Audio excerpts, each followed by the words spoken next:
नमस्कार. कोर्ट कचेरी या यूट्यूब चॅनलवर आपले खूप खूप स्वागत आहे. बऱ्याच वेळा आपण पाहतो की दुर्दैवाने कुटुंबातील एखादी व्यक्ती आजारी पडते. त्या व्यक्तीला हॉस्पिटलमध्ये ॲडमिट करावं लागतं आणि हॉस्पिटलमध्ये ॲडमिट केल्यानंतर एखादी दुःखद घटना घडते. त्या ठिकाणी हॉस्पिटलने निष्काळजीपणा केला असं म्हणून हॉस्पिटलच्या विरोधात नुकसान भरपाईसाठी केसेस दाखल होतात, फौजदारी स्वरूपाच्या केसेस दाखल होतात आणि ती जी केस आहे ती केस पुढे न्यायालयामध्ये चालते. संपूर्ण पुरावे पाहिले जातात. परंतु मेडिकल निग्लिजन्स म्हणजे वैद्यकीय निष्काळजीपणा म्हणजे नेमकं काय? तर वैद्यकीय निष्काळजीपणा आणि रेस इप्सा लॉकिटॉर जे एक लॅटिन वर्ड आहे, म्हणजे द थिंग स्पीक्स इटसेल्फ, म्हणजे परिस्थिती स्वतः बोलते, ज्याचा मराठीमध्ये अर्थ आहे रेस इप्सा लोकिटॉर म्हणजे द थिंग स्पीक्स इटसेल्फ. ह्या ज्या गोष्टी आहेत या गोष्टीबद्दल सविस्तर असा उहापोह माननीय सर्वोच्च न्यायालयाच्या एका केसमध्ये करण्यात आलेला आहे. मेडिकल निग्लिजन्स म्हणजे काय याला सर्वोच्च न्यायालयाच्या या न्यायनिर्णयाने परिभाषित करण्यात आलेला आहे. तर तो सर्वोच्च न्यायालयाचा काय न्यायनिर्णय आहे, त्यातली वस्तुस्थिती, त्यातले फॅक्ट्स काय होते याबद्दल आज आपण बोलणार आहोत. तर त्या व्हिडिओला आपण सुरुवात करणार आहोत. जसं की मी रेस इप्सा लोकिटॉर या शब्दाचा वापर केला, जी एक लॅटिनमधली म्हण आहे आणि बऱ्याच वेळा जे असते ते परिस्थितीवर अवलंबून असतं. त्यावेळची परिस्थिती काय आहे ती परिस्थिती स्वतः बोलत असते. ते न्यायालयासमोर जे पुरावे येतात त्या पुराव्यावरून ती परिस्थिती ठरविली जाते. मी ॲडव्होकेट कैलास महारुद्र नाईक, राहणार मोहोळ, जिल्हा सोलापूर. कोर्ट कचेरी या यूट्यूब चॅनलमध्ये आपलं खूप खूप स्वागत आहे. आणि आज आपण एका केस संदर्भात बोलणार आहोत जी सर्वोच्च न्यायालयामध्ये गेलेली होती. मिसेस कल्याणी राजन विरुद्ध इंद्रप्रस्थ अपोलो हॉस्पिटल. माझे जे विधिज्ञ बंधू भगिनी आहेत त्यांच्यासाठी मी केसचं नाव पुन्हा एकदा रिपीट करतो आहे की मिसेस कल्याणी राजन विरुद्ध इंद्रप्रस्थ अपोलो हॉस्पिटल. न्यायनिर्णयाची तारीख आहे 21 ऑक्टोंबर 2023 आणि डिव्हिजन बेंचचं, माननीय सर्वोच्च न्यायालयाच्या डिव्हिजन बेंचचं हे जजमेंट आहे. आणि या जजमेंटमध्ये मेडिकल निग्लिजन्स म्हणजे काय याच्या संदर्भातील ही केस होती. आणि मेडिकल प्रोसेसशी संबंधित जर का काही गुंतागुंत निर्माण झालेली असेल, म्हणजे आपण पाहतो की ट्रीटमेंट देत असताना ज्या गुंतागुंती होतात त्याबद्दल तो निष्काळजीपणा होतो किंवा नाही, याबद्दल कोणत्या गोष्टीला निष्काळजीपणा म्हटलं पाहिजे आणि कोणत्या गोष्टीला निष्काळजीपणा नाही म्हटलं पाहिजे याबद्दल या केसमध्ये डिस्कस करण्यात आलेला आहे. तर मेडिकल प्रोसेसशी संबंधित काही गुंतागुंती जर नसतील तर तो निष्काळजीपणा होऊ शकत नाही असं माननीय सर्वोच्च न्यायालयाने या न्यायनिर्णयामध्ये म्हटलेलं आहे. मी वाक्य पुन्हा एकदा रिपीट करतो की मेडिकल प्रोसेसशी संबंधित काही गुंतागुंती नसतील तर तो निष्काळजीपणा होऊ शकत नाही.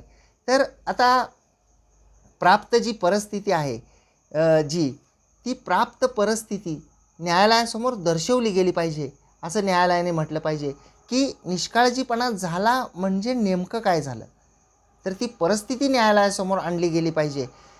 या केसबद्दल जर आपण बोलायचं झालं तर ही जी केस आहे जी मिसेस कल्याणी राजन विरुद्ध इंद्रप्रस्थ अपोलो हॉस्पिटल ही जी केस आहे ती या केसमध्ये त्या महिलेचे जे पती आहेत ते कार्डिक अरेस्टने मयत झालेले होते. माहीत आहे की कार्डिक अरेस्ट म्हणजे जे हृदयक्रिया बंद पडणे आहे, तर ती हृदयक्रिया बंद पडून जे आहेत ते मयत झालेले होते. त्या महिलेचा असा आरोप होता की जे हॉस्पिटल प्रशासन आहे त्या हॉस्पिटल प्रशासनाने व्यवस्थित काळजी घेतली नाही आणि त्यासाठी त्यांनी ग्राहक मंचाकडे तक्रार केलेली होती. ती केस राष्ट्रीय ग्राहक मंचामध्ये गेली आणि राष्ट्रीय ग्राहक मंचाने जे आहे ते न्यायनिर्णय दिला की मैतास जो हार्ट अटॅक आलेला होता त्या हार्ट अटॅकचा आणि जे ऑपरेशन पूर्वीची परिस्थिती होती त्याचं जे आहे ते एकमेकाशी कुठंही कनेक्शन नव्हतं आणि तसा पुरावासुद्धा जो आहे तो रेकॉर्डवर नाही. म्हणजे प्री ऑपरेशन जी पोझिशन होती ती प्री ऑपरेशन पोझिशन आणि जो अटॅक नंतर आलेला होता म्हणजे लॅटर पोझिशन नंतरची पोझिशन, तर त्याच्यामध्ये जे आहे ती कुठं कनेक्शन नव्हतं. त्यामुळं तसा पुरावा राष्ट्रीय ग्राहक मंचासमोर नसल्यामुळं राष्ट्रीय ग्राहक मंचाने त्या महिलेची जी तक्रार आहे नुकसान भरपाई मागण्याची ती रद्द केलेली होती आणि त्या रद्द केलेल्या न्यायनिर्णयाच्या विरुद्ध ती जी महिला आहे ती महिला माननीय सर्वोच्च न्यायालयामध्ये त्यांनी पिटिशन दाखल केलेलं होतं सर्वोच्च न्यायालयामध्ये आणि महिलेच्या वतीने सर्वोच्च न्यायालयामध्ये असा युक्तिवाद करण्यात आला की त्यांचे जे पती आहेत त्या पतीचं जे निधन झालेलं आहे ते पतीचं निधन हे कार्डिक अरेस्टने म्हणजे हृदयक्रिया बंद पडून झालेलं आहे आणि मैताला जे आहे ते आधी कार्डिक प्रॉब्लेम कोणताही हृदयाबद्दलचा नव्हता आणि हॉस्पिटलमध्ये ॲडमिट करताना त्या महिलेला असं सांगितलं गेलेलं होतं की ज्यावेळी पेशंटचं ऑपरेशन होईल त्यावेळी ऑपरेशन झाल्यानंतर त्या पेशंटला ICUमध्ये जे आहे ते शिफ्ट केलं जाईल, परंतु जेव्हा पेशंटचं ऑपरेशन झालं तेव्हा त्या पेशंटला ICUमध्ये शिफ्ट न करता त्या पेशंटला प्रायव्हेट रूममध्ये शिफ्ट केलं गेलं आणि त्यामुळं हॉस्पिटल प्रशासनानं जे आहे तो निष्काळजीपणा केला, त्यामुळं त्यांच्या पतीचं जे आहे ते निधन झालं आणि त्यासाठी हॉस्पिटल प्रशासन हे जबाबदार आहे आणि त्यामुळं नुकसान भरपाई मिळावी असा युक्तिवाद अर्जदार पिटिशनर जी होती महिला त्यांच्या वतीने सर्वोच्च न्यायालयामध्ये करण्यात आलेला होता. हॉस्पिटलतर्फे जेव्हा युक्तिवाद केला गेला तर हॉस्पिटलतर्फे केल्या गेलेल्या युक्तिवादामध्ये असं सांगण्यात आलं की पेशंटचं ऑपरेशन करणं हे गरजेचं होतं आणि पेशंटची ऑपरेशन केल्यानंतरची जी पोझिशन होती म्हणजे शारीरिक त्यांची जी परिस्थिती होती ती चांगली होती.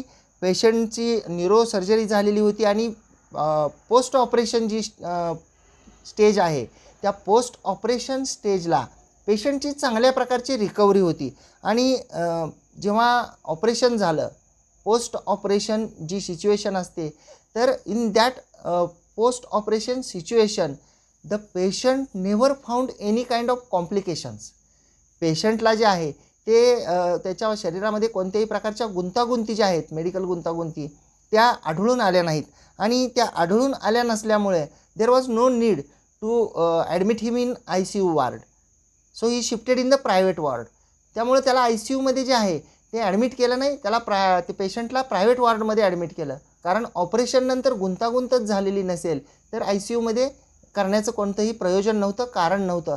असा युक्तिवाद जो होता तो हॉस्पिटलतर्फे करण्यात आलेला होता आणि पेशंटला जे आहे ज्यावेळी प्री चेकअप केलं गेलं prior to the operation the hospital found that the patient is not having diabetic hypertension or cardiac problem.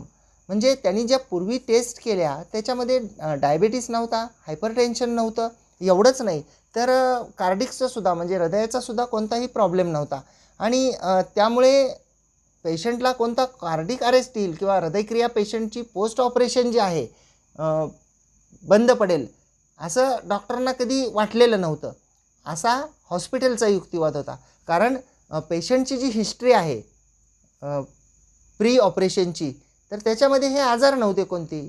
As he is not suffering any kind of cardiac problem so there will not be any kind of possibility that he will suffer that kind of problem after the operation असा युक्तिवाद करण्यात आलेला होता. म्हणजे आधी त्याला तसा problem नसल्यामुळं आणि ऑपरेशननंतर त्याच्यामध्ये कोणत्याही प्रकारच्या गुंतागुंती नसल्यामुळे त्यांना ICUमध्ये शिफ्ट करण्याचा आवश्यकता नव्हती म्हणून प्रायव्हेटमध्ये शिफ्ट केलं असं डॉक्टरांचं म्हणणं होतं.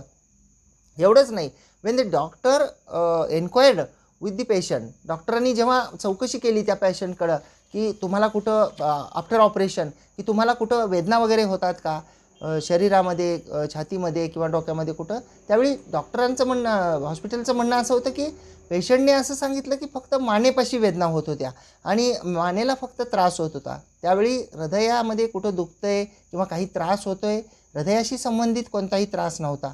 त्यामुळे निदान करताना डॉक्टरांनी निष्काळजीपणा केला असं म्हणता येणार नाही. या निष्कर्षाप्रत माननीय सर्वोच्च न्यायालय जे आहे ते आलेले होते आणि त्यांनी राष्ट्रीय ग्राहक मंचचा जो निर्णय होता, जे नुकसान भरपाई मिळण्याचा जो अर्ज आहे तो फेटाळलेला होता, तोच न्यायनिर्णय जो आहे तो कायम ठेवला आणि महिलेचे जे पिटिशन आहे नुकसान भरपाई मिळण्याचे मेडिकल निग्लिजन्स झाला, वैद्यकीय निष्काळजीपणा झाला म्हणून जो महिलेचा त्या युक्तिवाद होता तो युक्तिवाद जो आहे तो फेटाळला सर्वोच्च न्यायालयाने. त्यामुळे या केसमध्ये आपल्याला एक गोष्ट लक्षात महत्त्वाची येईल की पेशंटची जी कंडिशन असते ती पेशंटची कंडिशन ही डॉक्टरांनी तपासणी केल्यानंतर त्यामध्ये आलेल्या रिपोर्टवरून कळते. What was the condition before the operation and what was the condition after the operation.